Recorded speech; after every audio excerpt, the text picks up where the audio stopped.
Hey, it's Rob. Welcome to Everyday Investor, the hottest investment show in the world. That's right, I said it. I don't care who knows it.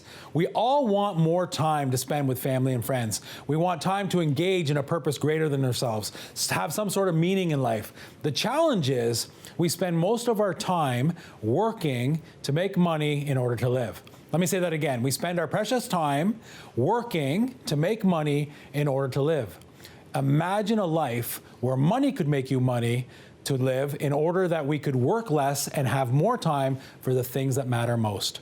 Well, you can. Learn how from everyday people who are making this a reality. Don't go anywhere. We'll be right back. Coming up, Nicole Edmonds teaches us how our money can make us money investing in multi-units. You have, like you said, one roof to look after, one boiler to look after, one lawn to look after, versus having, so for this 8-plex example, versus having 8 single-family homes, you'd be coordinating all those things for every single property. Everyday Investor is brought to you by ProFunds Mortgages, fixed returns, real security. Clover Properties Rent to Own, invest with a purpose. Sam McDaddy Real Estate, full-service brokerage for all your buying, selling, and investing needs.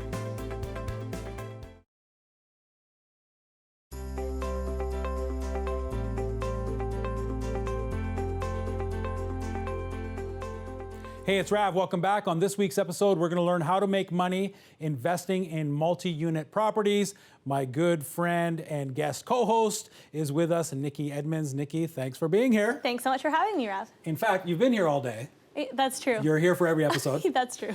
But what a lot of people might not know is Nicole Edmonds has 20, 21, 16, 15... 41. 41. Mm-hmm. 41 what? 41 doors. 41 doors. Yeah. And how many different, so doors, just to clarify, 41 tenants. Right. And how many different investment strategies? So I want to say maybe 8 or 9, something like that, within, in there. Because the topic of today's show is investing in multi-units. Yes. And so we're going to look at a case study, and that is an 8-plex, 12-plex? It's an 8-plex. It's an 8-plex. Yeah. Okay, but before we do that, more importantly, how have you been? Very good, thank you. You've been good? Yeah, very good. You've been doing some traveling? I've been doing some traveling. I just went on a trip with my mom. Yes. Yeah. That's wonderful. I love that. Thank you. Your mom too. is very lucky to have a daughter like you. And where did you go? We went to the Galapagos Islands. Yes. So just off of Ecuador. I mean, it's part of Ecuador, but just off the mainland. And that was a place that she had really wanted to go for a long time. And it was a place that I guess I had always kind of envisioned that one day when like real estate made me a good chunk of money, I would gift her a trip to go there. So nice. So this past Christmas, I surprised her with our flights to go there. Yeah, and I know, I think you do very well in the real estate investing game. You teach this, you help this. Sometimes you go on tour with education companies.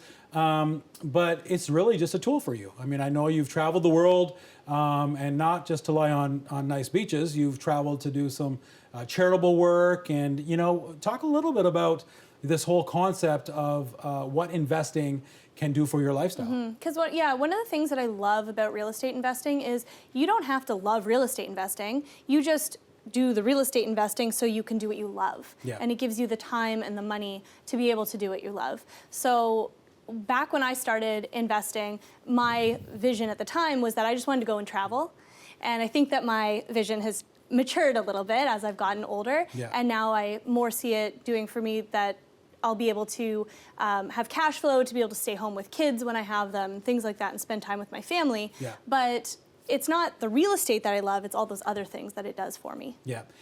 You are in land banking, where you've bought vacant land in the States, land development here in the GTA.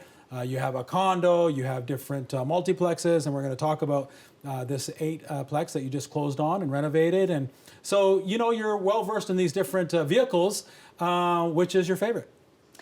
So my favorite is multi-units, so multiplexes. Yeah.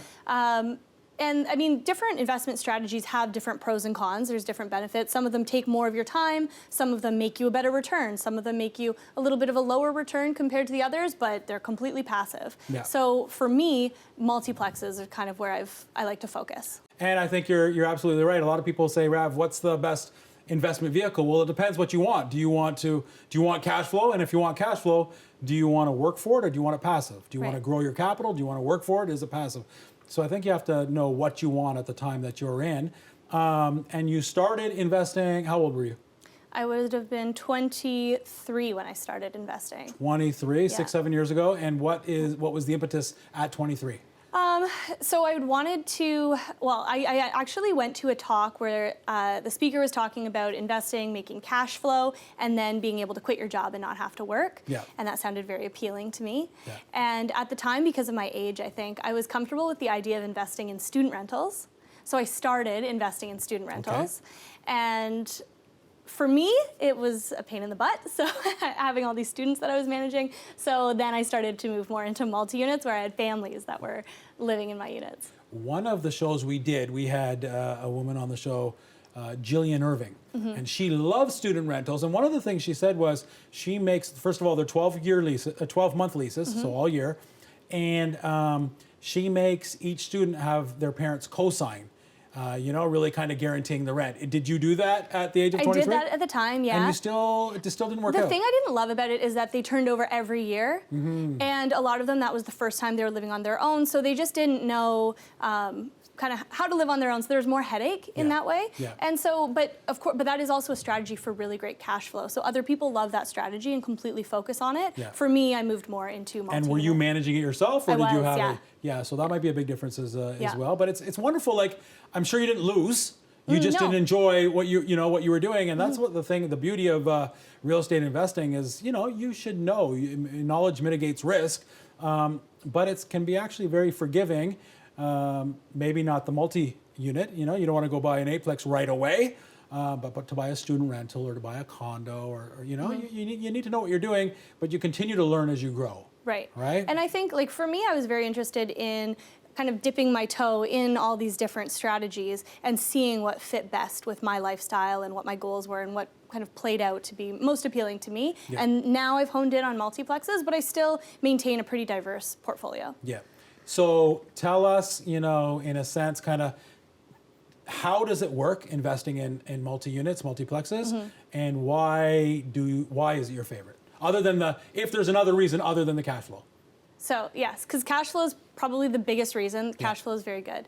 But aside from that, when you think about from a headache perspective, you have, like you said, one roof to look after, one boiler to look after, one lawn to look after, versus having, so for this eightplex example, versus having 8 single-family homes, you'd be coordinating all those things for every single property. Makes sense. So it's a really good way to maximize your cash flow in that way, or maximize your efforts in that way, but also from the cash flow perspective, it's interesting, like when you're purchasing a single-family home, and you find out what the purchase price is, when you look at a duplex, the purchase price doesn't double. But you get 2 incomes now. When you get a triplex, it doesn't triple, but you get 3 incomes. So the ratios start to change where the purchase price is going down in relation to the rents that you're bringing in. So it becomes very lucrative in that way. Bigger bang for the buck. Exactly. So do you think that you will sell off some of the other things that you have and continue to just do multiplexes? I think eventually I will probably trade up the smaller things. So right now my portfolio of properties is only multi-units, so as small as a duplex though. And so I think going forward I will probably sell off duplex, triplexes to trade up for bigger multi-units. Okay, so you already sold off the student rentals. The student rentals, the condo Toronto, you've already done that. Okay, wow, you've been busy. And and I think I didn't feel comfortable earlier on in my investing to jump right into an eightplex, but now that I am, it just seems to be more lucrative, so it makes sense to sell. And I think a lot of investors do that as well. They sell off the smaller things to buy bigger things. Yeah, and so they do, and so this eightplex, is it the same as a 20plex? Is there much difference now that you've been in the game? Can we buy a 20plex? Does that, is there some fear there? Is there more fear in a 20plex than an eightplex, or it's the same thing now? I think there's always a little bit, and I think it's healthy that there's a little bit of fear every time you're buying a property, because you never want to get too relaxed and say, oh, I know what I'm doing and there's no way this will go wrong. I think it's important to always be diligent in your assessments on properties, but once you've done bigger things, it does seem more natural to go up to 20 units. And so 20 units to me does sound comfortable now, and 2 years ago I don't think I would have said that. Yeah, no, and it forces you to do the homework, right? And I always say that. I mean, knowledge mitigates the risk. If you don't know, I mean, you telling me to go put a few dollars in the stock market, I'm scared. Yeah. You know, but you put me in most things in real estate, no problem. But that's because I've been doing it for over 30 years, right? Yeah. And so I have the knowledge, and hence this show. Hopefully, by watching, you can have, or listening, you could have the knowledge as well. But the other thing that's very interesting, Nikki, is the banks, when getting a mortgage, favor what you're doing, because now we fall into the commercial world where they count the rent. I mean, you know better about this than me. Correct me if I'm wrong.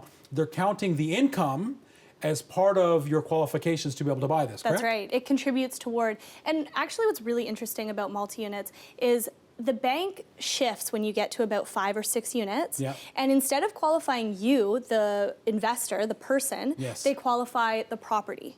It's like a mini business. It's like a mini business, Yes. right? So it can totally change in that if you're not making very high income, which when I started with multi-unit investing, I wasn't. Yeah. And I couldn't qualify. At that time, I couldn't qualify for a duplex, but I purchased a 5-plex and qualified. Okay. And that's because the banks were looking at the income and expenses of the property and not my income and They my considered expenses. it commercial. If it was a 4-unit, it was Residential. personal. So if Rav wants to do that, they're looking at Rav and they're looking at his wherewithal. If it's a 5-plex or more, they're looking at this little mini business. Oh, it's generating revenue. We'll give you the mortgage. Exactly. Wonderful. Yeah. Let's take a break. We'll look at this case study. We'll look at the numbers. You don't want to go anywhere. We're talking to Nicole Edmonds on how to make money investing in multi-unit properties. The Everyday Investor continues in a moment. Everyday Investor is brought to you by ProFunds Mortgages, fixed returns, real security. Clover Properties Rent to Own, invest with a purpose. Sam McDaddy Real Estate, full service brokerage for all your buying, selling, and investing needs.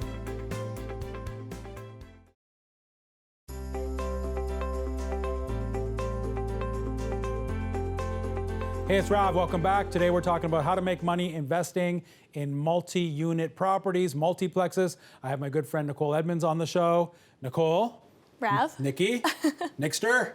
It's great to have you, and always inspired by what you're doing. Thank you. And it's really good to do what you've done. 23 years old, you started, and 6-7 years later, you have, what did you say, 41?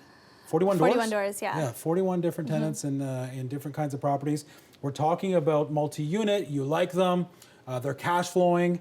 Nikki doesn't have to look good before the bank, but the actual mini business of owning a mini apartment building, if you will, that's what matters, and the money that's coming in. So is our strategy to buy this turnkey, or I know there's more money to be made if you buy something that's needs some work. So what's your strategy? Yeah, so I like to combine that strategy, the buy, fix, refinance strategy. Yeah. But I mean, you can certainly still find multiplexes that are cash flowing and turnkey, but most of the properties I do require a renovation, and the example that I brought does. And so you're doing this in different areas. I mean, the one that we're going to look at here is where? So this one is about 4.5 hours north of Toronto. North of Toronto. Yeah. And that's because, rent is not significantly different compared to the purchase price. Exactly. Right? Yeah, that's right. So, I mean, looking somewhere like that versus in a big city, you'll have really high purchase prices and rents that are high, but not that much higher than the rents in these smaller areas. Yes. Okay. So we purchased a property in this area for how much? So it's $500,000. $500,000. All right. Well, I guess you just qualified what you just said. It's an 8-plex for $500,000. Exactly. You're not going to find that in the GTA. Yeah. So for $500,000, and then what's the down payment on that? So because it's a multi-unit, a large multi-unit, and it has a mortgage based on that, banks are requiring 30% down. Typically. Because it's commercial real estate. Because it's commercial. So that's common. So with commercial real estate, we need 35% down. That's right. So they wanted 30% down, so that's on $500,000, $150,000. $150,000, yeah. Okay, and then you had your closing costs, legal fees, land transfer tax. Yeah. All that kind of good stuff. What's that? $14,000. $14,000, and then you said that this particular investment needed more than just a little lipstick. So it was 8 units. What did you do, and what was the cost to do it? So we did some work to the outside, like we painted the entire, it's a brick building, Yeah. painted the entire thing, redid the roof. You painted the brick. Yeah, it was already painted. Oh, okay. Yeah, it wasn't original So brick. you didn't stain it, we painted it. We painted it, Okay. yeah. Painted it, kind of spruced up the exterior and redid the roof. Yep.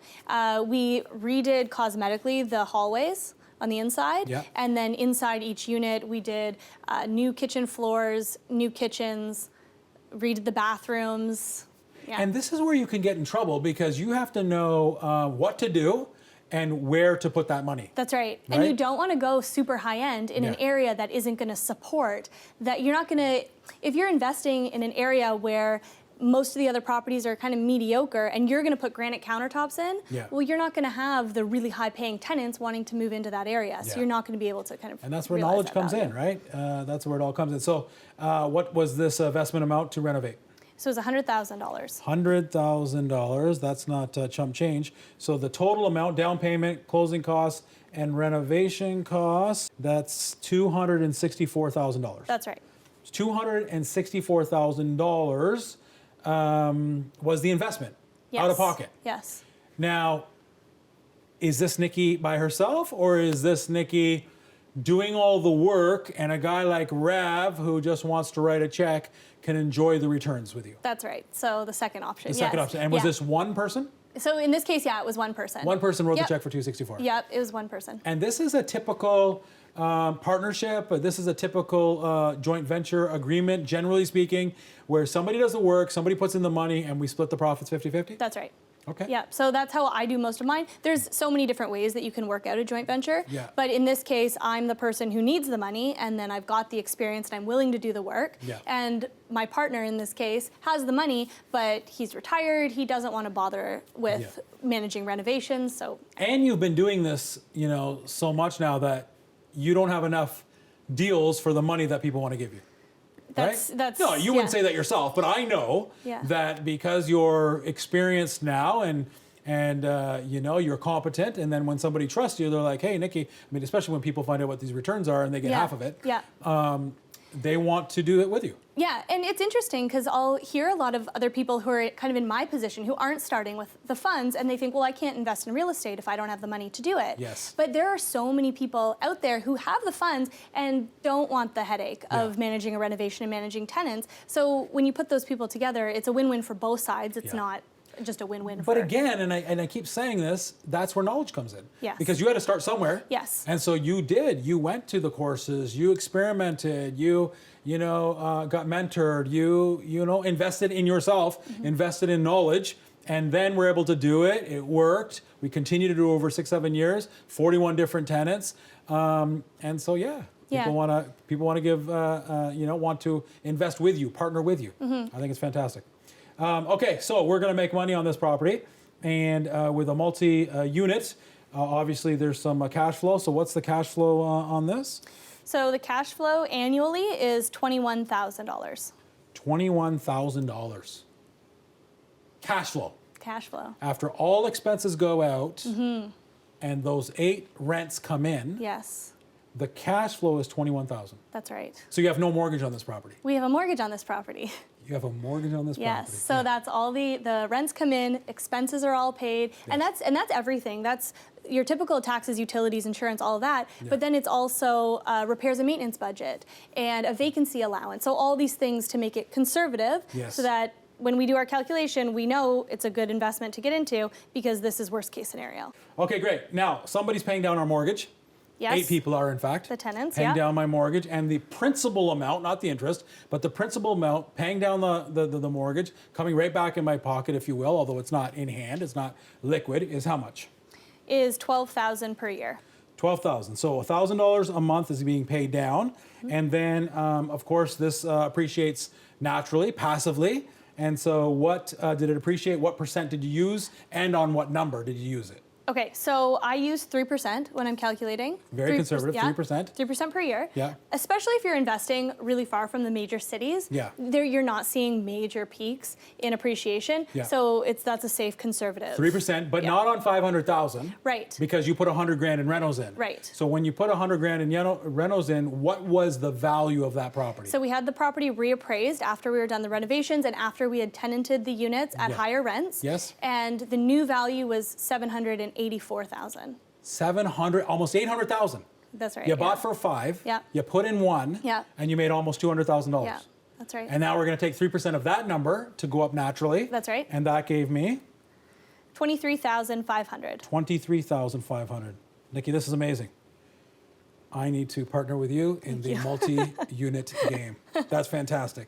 Now, you made almost $200,000. What was the exact number? 184,000. $184,000 on forcing the value. That's right. Forcing it up. Yeah. Okay, so if we take these 4 numbers, the cash flow, the mortgage pay down, the natural appreciation, and the forced appreciation by doing your renos, that all adds up to? 240,000. $240,000. I want to divide that by what I'm in for. You said we're in for $264,000. That's almost 100% of my money. What's the actual number? It's 91%. 91% I made in the first year. In the first year. So if I'm your money partner, if I'm your money partner, I made over 45% in 1 year. That's right.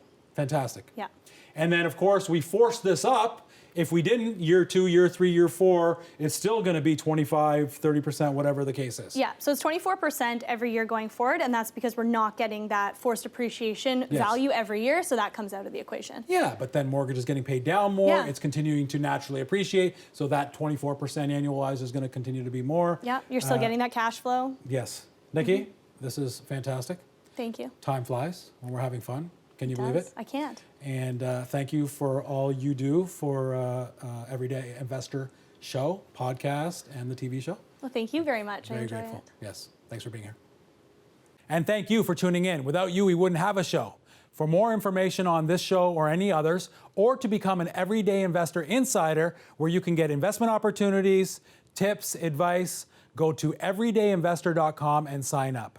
Until next week, we'll see you same place, same time. Honey, I love you. I'll be home soon.